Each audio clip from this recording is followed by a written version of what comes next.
What up, friends? It's Steph. I'm filming a really impromptu video here about the zercher squat because I've had tons of questions.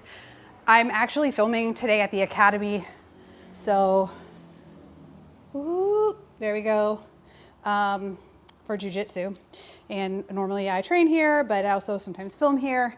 And I wanted to add a couple things to the exercise library today for Strong with Steph. So I'm refilming a bunch of stuff, not a bunch, a few things.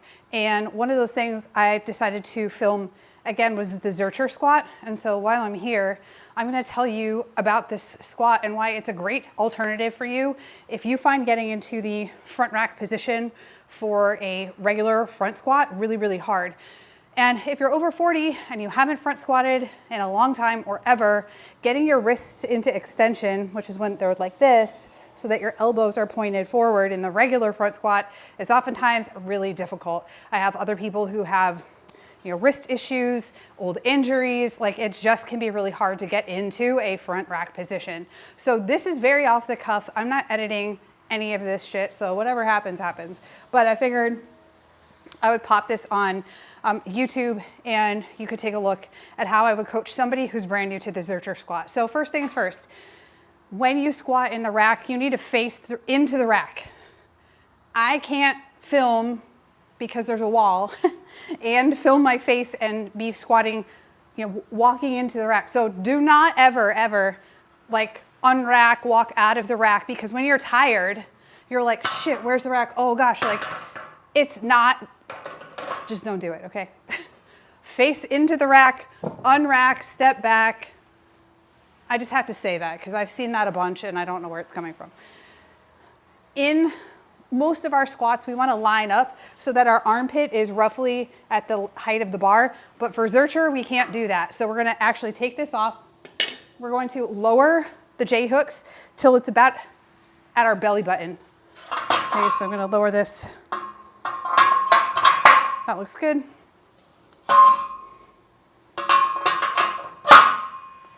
Fuck, I can never get those even. One up. All right. So why do we zercher squat and what is it? Zercher just means that the bar is sitting across the crook of my elbows. That's all that means. So we can zercher a ton of things.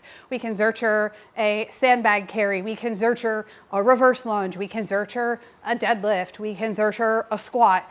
Tons of applications for this grip. So it's great for people who have kind of, most people won't have this giant ass kettlebell. It's really hard to get a kettlebell that size up into the front rack position anyway.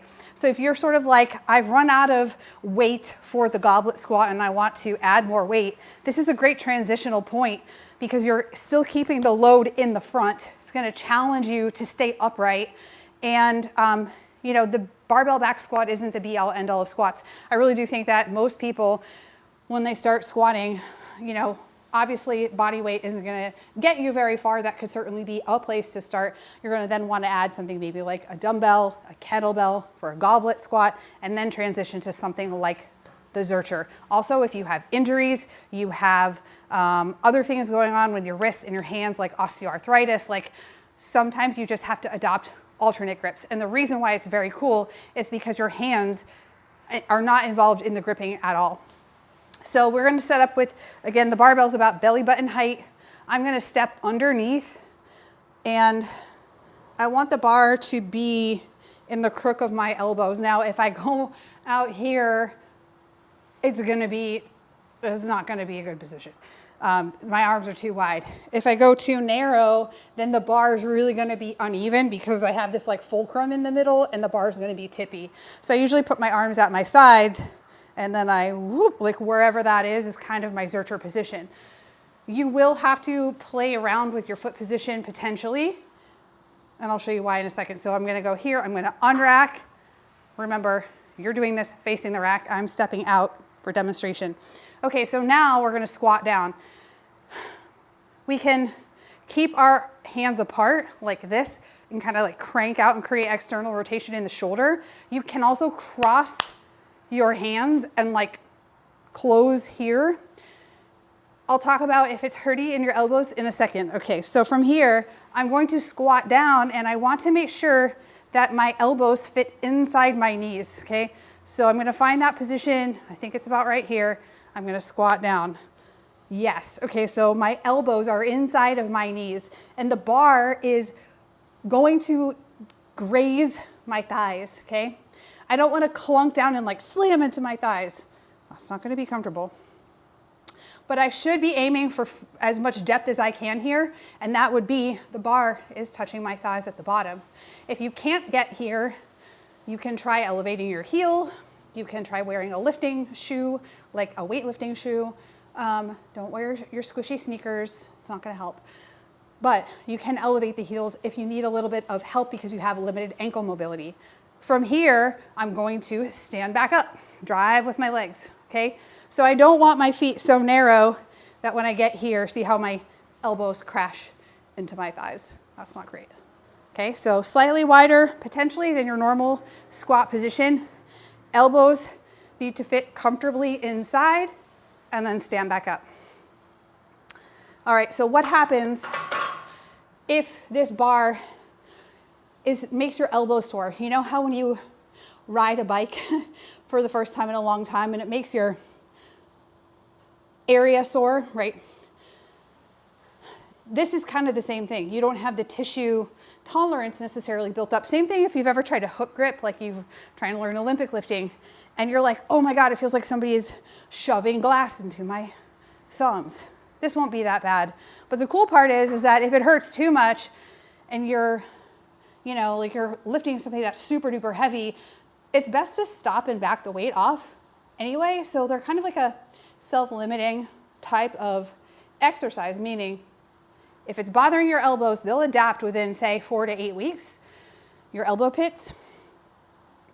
You just have to keep with it. And because it might give you a little bit of a bother, then it's going to limit how much you can just like throw a bajillion pounds on the bar, if that makes sense. So ride it out, stick with it. Now, here's what I don't recommend.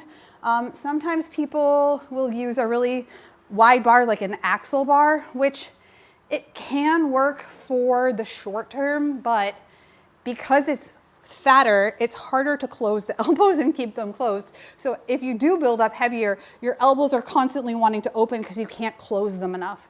Some people will put like knee sleeves around the bar and use that for a little bit of padding, which you could, but bottom line is just get used to that sensation through practice and potentially keeping the weight a little bit lower as you get used to the zercher position. So that's the zercher squat. Super quick video. If you're looking for a strength training program that's gonna lay this out for you, you are over 40, you're like, please don't kill me with the volume and like a million workouts a week, but you want to see progress, then check out Strong with Steph. We have 2 and 3 day options. Depending on availability, I might even be able to coach you more closely. So check that out. If you want a 7-day sample, then click on the link below.